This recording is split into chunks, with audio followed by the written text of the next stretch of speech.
죄 많은 우리 위에 십자가 지시고 돌아가신, 그리고 우리를 끝까지 사랑하시는 하나님의 이름, 그리스도 예수의 이름을 찬양합니다.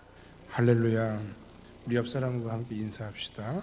당신과 함께 하나님을 섬기게 되어 참 기쁩니다. 하나님께서 당신의 인생을 인도해 주십니다. 다 잘 될 줄 믿습니다. 아멘. 짧은 게 제일 임팩트가 있네요.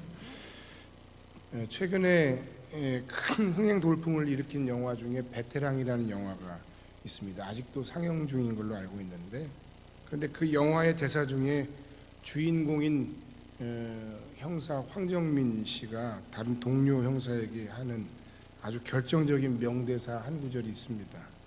우리가 돈이 없지 가오가 없나 하는 이야기입니다. 이 말은 분명 멋진 말이고 무슨 뜻인지는 대충 알겠는데 도대체 가오가 뭐냐? 그래서 네이버에 물어봤더니 거기 이렇게 돼 있습니다. 폼을 속되게 이르는 말.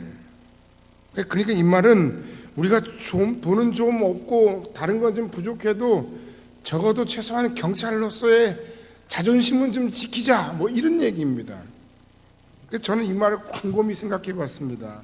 이 말을 뭐 자기의 직업에 대한 자존심을 지키자라는 말의 의미로 들립니다. 신앙적으로도 생각해 봤습니다. 우리가 돈은 없을지라도 이 세상 속에 살면서 하나님의 자녀로서의 어떤 그런 폼은 좀 지켜내며 살아가야 하지 않겠는가 하는 겁니다. 폼 떨어지고 가오 떨어진 목사, 폼 떨어지고 가오 떨어진 성도들이 이 시대에 얼마나 많은지 모릅니다. 성도 여러분들은 지난 한 주간을 살면서 하나님의 자녀요 그리스도인으로서의 폼을 얼마나 지키며 살아오셨습니까? 정지하기 위해서 드리는 말씀이 아닙니다. 왜냐하면 제가 생각하는 하나님의 사람으로서의 폼은 바로 이것이기 때문입니다. 내가 하나님의 사람으로, 하나님의 자녀로 부름받은 것에 대해서 늘 자랑스러워하고 감사하는 삶, 동시에 그 하나님의 은혜에 대해서 우리에게 허락된 우리의 지치들, 우리의 이웃들에 대해서 우리가 최선을 다해 조금 더 뭔가 격려하고, 그리고 따뜻한 말 한마디로 사랑하며 사는 삶, 그것이 바로 성도의 폼입니다. 비록 여러 가지 많은 부분에서 우리가 많은 부족한 부분이 있을지라도, 그러나 폼 떨어지는 신앙이 되어서는 안 되겠습니다. 할렐루야. 여러분, 우리가 하나님의 자녀가 되고, 그리고 이 안에서 우리가 한 성음교회 성도가 돼서 이 한 공간에서 하나님을 예배하고 있는 게 이게 결코 우연이 아니에요. 그러니까 여러분 어찌하든지 여러분 은혜로 만난 여러분들 어떤 상황과 형편 속에서도 더욱더 서로를 축복하며 아름다운 하나님의 사람들로 섬기며 아름다운 믿음의 공동체로 더 풍성하게 세워가는 우리 성음교회 공동체가 되기를 또한 주의 이름으로 간절히 축원합니다. 할렐루야. 서로가 서로에게 말하기를, 야, 나는 당신 때문에 망했어. 당신을 내 인생에서 만난 것이 내 인생의 최대의 실수고 최고의 패착이야. 뭐 이렇게 얘기하는 것이 아니라, 집사님 때문에 내 인생이 참 기쁘고 행복합니다. 권사님 때문에 내 삶이 너무 행복합니다. 감사합니다. 이것이야말로 진정한 하나님의 은혜요 축복입니다. 할렐루야. 이렇게 고백하는 그런 아름답고 따뜻한 사랑이 풍성한 교회 공동체가 되어지고, 그 사랑을 또한 우리의 모든 삶의 환경에서 우리의 가정과 자녀에게, 우리의 이웃에게, 우리 직장 동료에게 나누며 섬기며 살아갈 수 있는 여러분과 제가 되기를 주의 이름으로 간절히 축원합니다. 여러분, 그리고 더 중요한 것, 이왕 그렇게 하나님의 은혜로 우리가 누군가를 만나고 하나님의 은혜로 한 형제요 자매요 지체가 되었는데, 이왕 만난 우리의 관계들에 대해서 그 모든 관계들을 소중하게 여기고 더 아름답고 더 성숙하고 더 귀한 관계로 만들어가는 건 역시 우리의 멋진 삶의 모습입니다. 뭐 좋은 사람들만 다 만나면 좋죠. 흠없는 사람들 다 만나면 좋죠. 그러나 처음에는 다 좋아요. 사실 한두 번 만나면 다 좋아요. 안 좋은 사람들이 어디 있겠어요. 하지만 한 해를 만나고 두 해를 만나고 3년이 되고 5년이 되고 10년이 되는 그 모든 과정 가운데 서로의 흠이 드러납니다. 서로의 부족이 드러납니다. 서로의 상처가 드러납니다. 그 모든 환경 속에서도 이왕 만나게 하신 하나님의 은혜를 기억하며 더 여러분 주신 하나님의 은혜 안에서의 관계를 더 아름답고 성숙한 좋은 관계로 만들어가는 것이 정말 중요하다는 겁니다. 여기 제가 방금 말씀드린 이 이야기를 자신의 삶 속에서 자신의 삶으로 녹여낸 성경 속에 한 여인이 있는데 그 여인이 바로 룻입니다. 오늘 우리가 함께 읽은 이 본문에 나오는 나오미와 두 며느리가 있는데 그 두 며느리의 대화의 마지막 장면이에요. 엘리멜렉이라고 하는 사람의 가정에 엄청난 비극이 닥쳤어요. 아버지도 죽고 두 아들도 죽었어요. 그래서 어머니와 그 두 아들의 며느리들 여자들만 셋이 남은 거예요. 세상에 이런 비극이 있습니까? 베들레헴을 떠나서 흉년이 들었다고 해서 조금 더 잘 살 수 있는 곳, 여러분 베들레헴이라고 하면 원래 떡집이라는 의미인데 모든 부분에서 풍성한 음식과 모든 것이 풍성한 곳이 베들레헴이라는데, 그러나 우리들의 삶이 그렇게 우리의 의도와 우리의 뜻과 우리의 생각처럼 그렇게 다 돌아가지가 않는 거예요. 내 마음처럼 그렇게 쉬운 게 하나도 없어요. 되는 일이 하나도 없어요. 그러니까 베들레헴에 살던 이 엘리멜렉의 가정이 모압으로 이주해서 조금 잘 살아보려고 갔다가 오히려 더 엄청난 어려운 시련과 고난을 만나는 거예요. 그 시련 앞에 낙담하고 실망한 좌절한 나오미가 두 며느리를 앞에 두고 너희들이 이제 새 출발해야 되겠다라고 얘기를 하고 있는 장면이에요. 여러분, 우리의 환경은 비록 어렵지만 그러나 하나님의 자녀들이 이 세상 속에서 새로운 삶을 기쁘게 선택하는 그런 인생의 축복이야말로 우리가 풍성하게 누려야 할 하나님의 사람으로서의 특권이요 축복이요 하나님의 놀라운 은혜입니다. 그러나 그 모든 삶의 환경 속에서 비록 내 삶의 형편과 내 삶의 처지는 어렵지만 그 아까 말씀드렸던 하나님의 사람으로서의 우리가 폼을 잃지 않는 것, 그것이 정말 중요하다는 거예요. 시어머니인 나오미는 육신적인 의미에서 그 두 며느리에게 새 출발을 강권했고 큰 며느리인 오르바는 그 길을 선택했어요. 비난할 이야기가 하나도 없는 이야기예요. 하지만 롯은 자기가 선택할 수 있는 그 선택의 일반적이고도 합리적인 선택을 거부하고 그 선택보다 세상적으로는 좀 어려운 선택, 그렇지만 영적으로 신앙적으로는 조금 더 나은 선택을 했다는 거예요. 그것이 바로 오늘 나오미가 그 어려운 신앙의 환경, 어려운 삶의 환경 속에서도 자신의 그리스도인 하나님의 자녀로서의 신앙인의 폼을 잃지 않았다는 거예요. 더군다나 오늘날로 얘기하면 이 룻은 초신자입니다. 예수 믿은 지 얼마 안 되는 사람이에요. 우리식으로 얘기해서. 그러나 그 모든 삶의 환경 가운데 고난이 비록 있지만 그 모든 삶의 고난 속에서 하나님의 사람으로서의 그 신앙의 길, 믿음의 길을 그가 선택하고 나아갔다는 것입니다. 여러분, 여러분의 인생과 삶에 중요한 선택의 순간이 온다면 여러분은 어떤 것을 기준 삼아 여러분의 삶의 새로운 출발을 계획하고 시작하시겠습니까? 육신적인, 환경적인 혹은 나의 개인적인 유익을 따라가는 것이 아니라 하나님의 사람으로서의 폼을 잃지 말고 하나님 안에서의 새로운 삶의 시작을 날마다 기쁘고 당차게 살아낼 수 있는 여러분들이 되시기를 주의 이름으로 간절히 축원합니다. 하나님의 자녀로 사는 새로운 삶의 시작을 시작한 롯의 신앙은 첫 번째, 관계를 소중히 여기는 신앙이었습니다. 관계를 소중히 여기는 것과 하나님을 잘 믿는 것이 도대체 무슨 관계가 있는가 하는 것에 대해서 성경 가운데 이 룻기야말로 유일하게 그 이야기를, 그 연관성을 우리에게 밝히고 드러낸 성경이에요. 나오미는 룻에게 떠날 것을 강권하죠. 제발 나를 떠나라. 심지어는 제발 나를 버려달라 이렇게 얘기하는 거예요. 처절한 심정으로. 왜? 며느리 룻을 위해서 이 나오미가 할 수 있는 게 아무것도 없다고 생각한 거예요. 또 한편으로는 이 룻을 바라보면서 과거의 아픈 상처가 기억났을 수도 있어요. 신앙적으로 실패하고 그리고 죽은 아들이 생각났을 수도 있어요. 기억하고 싶지 않은 과거일 수 있습니다.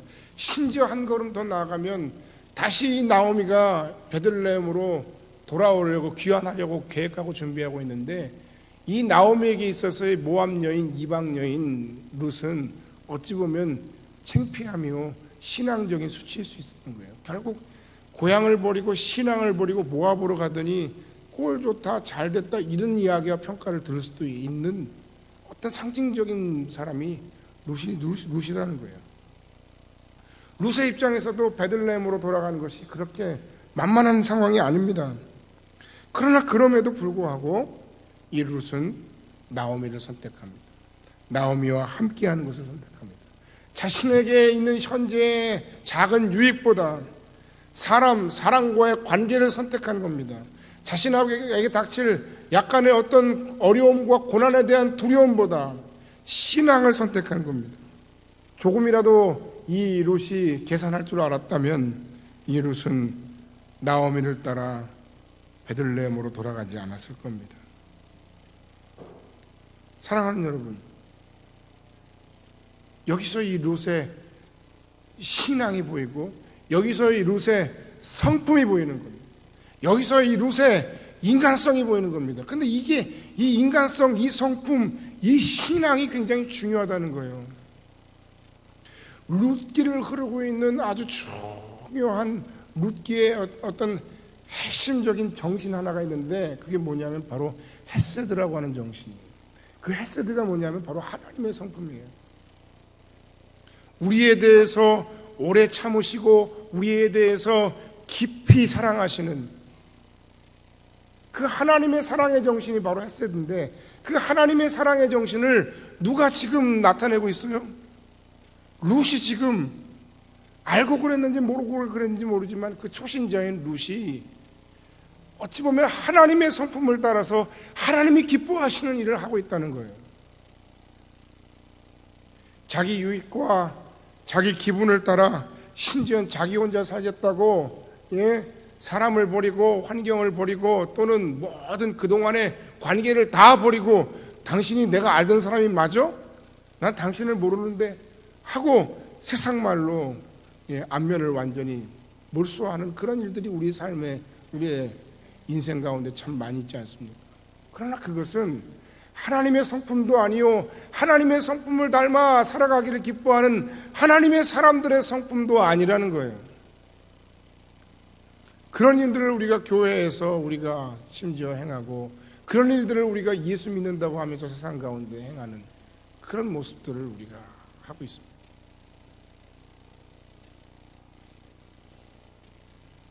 세상에서 분명 엄청나게 큰 사업을 하고 행하는데 그 사업체의 뒷내막을 들여다보니까 온통 다 온갖 엄청난 비리고 온통 다 하도급 업체들이 힘들게 하고 온통 다 가난한 사람들, 병든 사람들 또는 어려움에 처한 사람들을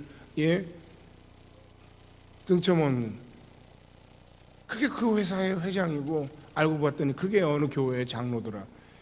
이런 게 바로 하나님의 영광을 가리는 거예요. 하나님은 우리에게 그것을 말씀하신 적도 우리에게 그것을 명령하신 적도 우리에게 그것을 기대하시거나 바라신 적도 없어. 왜? 하나님의 성품은 그것이 아니기 때문에. 헤세드의 정신, 우리에 대해 오래 참으시고 우리를 깊이 사랑하시는, 비록 환경과 형편과 처지가 나에게 불리할지라도 그 사랑을 거두지 않는 사랑, 그것이 바로 헤세드.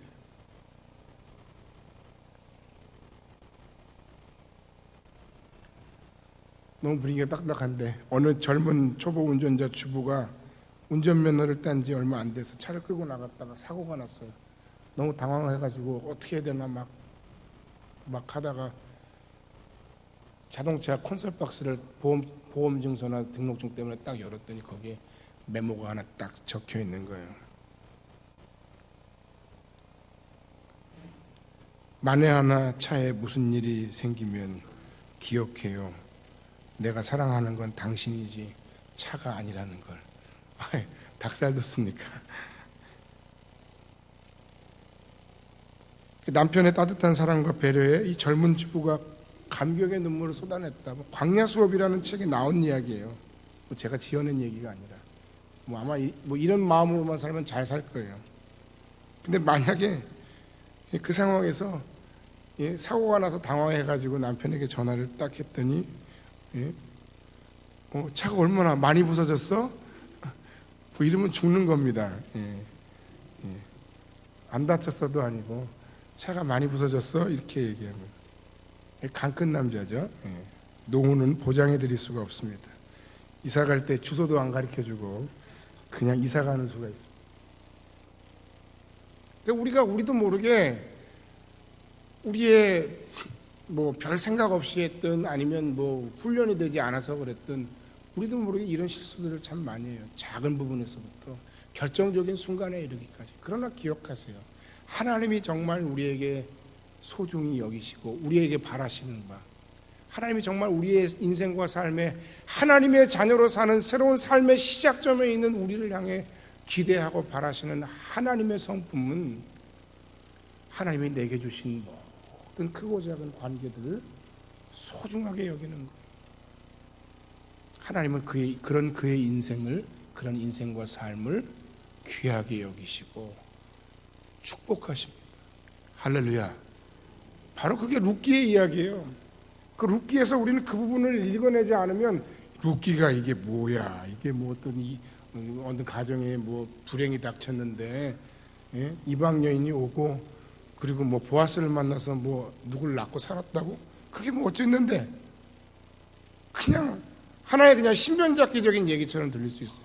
그러나 이 하나님의 말씀인 구약성경 룻기에 기록되어 있는 이 룻의 성품, 이 룻의 헤세드의 사랑이야말로 오늘날 이 시대에 모든 그리스도인들이, 모든 하나님의 사람들이 기억하고 본받고 배워야 할 하나님의 성품이고, 그 하나님의 성품에 맞게 충성하며 살았던 룻의 삶에 하나님이 은혜와 복을 부어 주셨다는 겁니다. 여러분, 관계를 소중하게 여기시기 바랍니다. 그러다 보면 때로 우리가 손해를 감수해야 할 때가 있습니다. 하지만 그것이 하나님의 사람들이 살아가야 할 삶의 태도요, 하나님을 기쁘시게 하는 삶의 방법입니다. 두 번째, 하나님의 자녀로 사는 새로운 삶을 시작하는 룻의 신앙은 과거를 단절하는 용기를 가진 신앙이었습니다. 여기서의 과거는 단순히 시간적인 어떤 과거를 의미하는 것이 아닙니다. 하나님과 상관없이 살아왔던 그의 모든 삶의 선택들, 내가 심지어는 모태신앙이고 내가 이제까지 열심으로 주의를 빠지지 않고 내가 교회에서 직분자로 살았을지라도, 여러분, 내가 이제까지 살아오면서 나는 단 한순간도 하나님을 내 인생과 삶에 염두에 두거나 하나님의 뜻이 무엇인지 고민해 본 적이 없습니다. 그런 사람들이 있다면 바로 여기에 해당하는 거예요. 성경은 그걸 바로 불신앙이라고 얘기합니다. 뿐만 아니라 내 안에, 내 몸속 깊이, 내 인격 깊이 파고들어 있고 숨어들어 있는 나 중심적인 죄의 성품들, 이것이 바로 우리가 버려야 할 우리의 신앙의 과거예요. 한번 따라 합시다. 과거와의 확실한 단절이 없이는 새로운 영적 출발은 불가능합니다. 그렇습니다. 룻은 그 나오미를 향해서 이렇게 얘기합니다. 어머니가 장사되는 곳에서 나도 거기 묻힐 것이다. 근데 여기 배경이 있는 거예요. 과거 그 고대 근동 지방 팔레스타인 지방의 그 장사라고 하는 것, 죽음이라고 하는 것은 자신이 자신의 조상의 땅에 묻히는 것을 대단히 의미 있게 생각하는 거예요. 그래 요셉도 창세기 50장 24절 이하에 보면 유언을 남기면서 뭐라고 얘기합니까? 자신이 죽은 이후에 자신의 뼈를 애굽에서 가지고 나가서 자기 아버지 야곱이 산 그 땅에 이장해 줄 것을 유언해요. 그리고 실제로 이스라엘 백성들이 애굽에서 탈출해서 모세와 더불어서 광야를 향해 나아가고 가나안을 향해 나아간 그 여정 가운데 요셉의 해골, 요셉의 유골을 그들이 가지고 나오죠. 이건 뭘 의미하느냐면 과거의 모든 단절과 아울러서 이것은 나오미와 나오미의 어떤 민족 혹은 나오미의 하나님에 대한 어떤 자신의 삶의 평생의 헌신을 다짐하는 모습이에요. 나도 거기 죽겠습니다. 나도 그곳에서 함께 죽겠습니다. 나도 그 어머니가 묻힌 곳에서 함께 장사되겠습니다. 여러분, 우리가 신앙생활하면서 참 너무 대강대강 건성건성하는 게 너무 많아요. 여러분, 그 삶의 어떤 모습들을 보면 아주 단호할 때는 굉장히 단호하고 깔끔할 때는 굉장히 깔끔하고 흐지부지하는 거 굉장히 싫은데, 그런데 신앙적인 부분에서 부르는 그 부분이 적용이 안 되는 사람들이 참 많아요.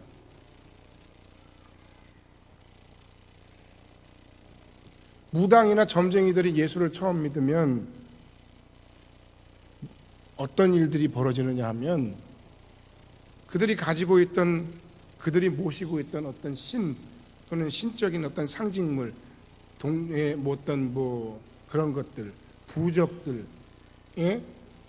또는 그런 좋지 못한 자신의 삶을 인도하는 잘못된 책들을 다 불살라 버리거나 다 태우는 거예요. 그리고 뭐라고 얘기해요? 자기가 모시고 있던 신을 버리고 내어 던지고 어떻게 해요?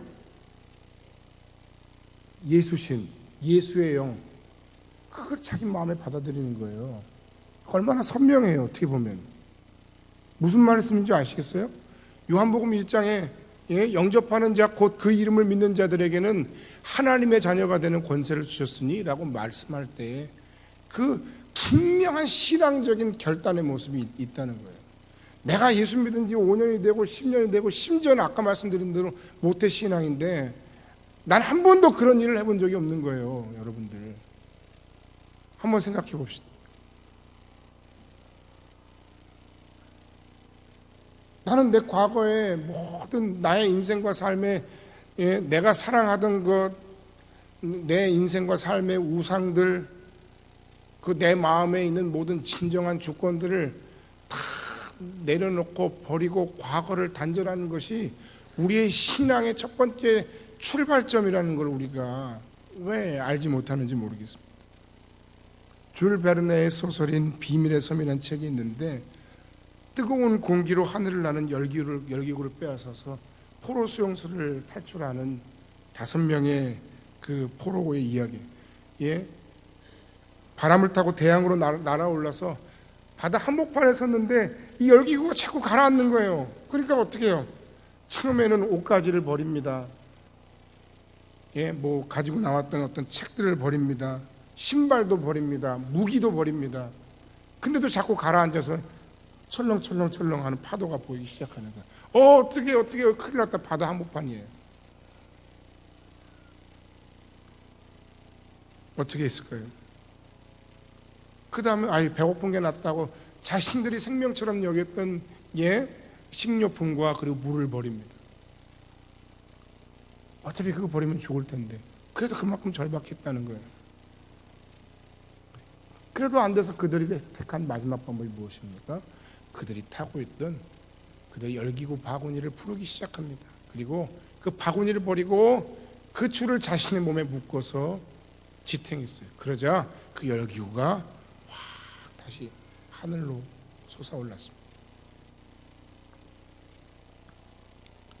그리고 그들은 육지가 가까워지자 바닷가로 자신의 몸을 던져서 헤엄쳐 목숨을 건졌다는 얘기예요. 여러분, 우리가 뭔가 아직 신앙 안에서 버리지 못한 부분들이 있다는 건 그건 뭘 의미하는가 하면 우리가 아직 급하지 않다는 거예요. 우리가 아직 체면을 차릴 만한 여유가 있다는 거예요. 룻은 살기 위해서 필사적으로 자신의 과거를 버렸습니다. 그리고 하나님을 향해 출발했습니다. 하나님 없는 삶, 나 중심적인 죄성을 버리고 현재 하나님 안에서 충성하며 그 하나님을 향해 달려가는 것이 신앙입니다.